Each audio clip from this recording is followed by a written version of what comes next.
Ya Trini Ndinoti team J Mukristo wakutenja zoni Chiringasiva chatokwata Tave kutomirira mangwana Ona omwe zakaboka Anoziva ramangwana ndi Mwari Baba vakazvitadza Anoziva ramangwana ndi Mwari Sekuru vakazvitadza Anoziva ramangwana ndi Mwari Usazvitye moyo Usarase tariro Tora mbeu ukande pasi Mufaro unouya mangwanani Shigara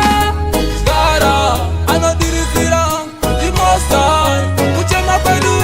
Kufara kwedu Anotiwona ndi Most High Shigara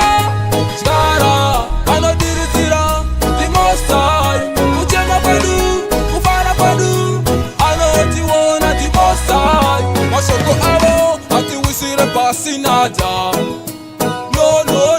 Mashoko avo atiwisire pasi nada No Pavano famba nefofo to formation Ene ndikufamba under God's protection Jesu Kristu ndiyo yangu slogan Ene ndiri mukundi nekufurisa Shigara Anodirizira Ndi Most High Kuchema kwedu Kufara kwedu Anotiwona ndi Most High Shigara Anodirizira Ndi Most High Kuchema kwedu Kufara kwedu Anotiwona ndi Most High Ramba kuparara Daitira nesimba Jehova ndiye mufudzi wangu Hapana chandinoshayiwa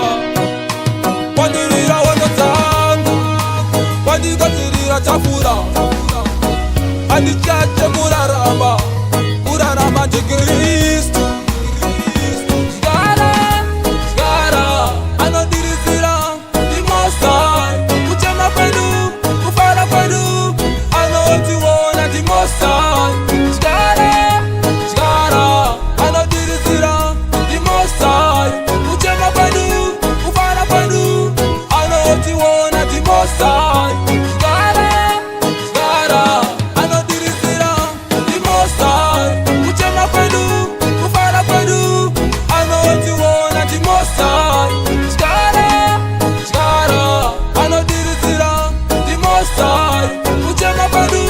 Kufara kwedu Anotiwona ndi Most High Baba vakazvitadza Anoziva ramangwana ndi Mwari Sekuru vakazvitadza Anoziva ramangwana ndi Mwari Usazvitye moyo Usarase tariro Tora mbeu ukande pasi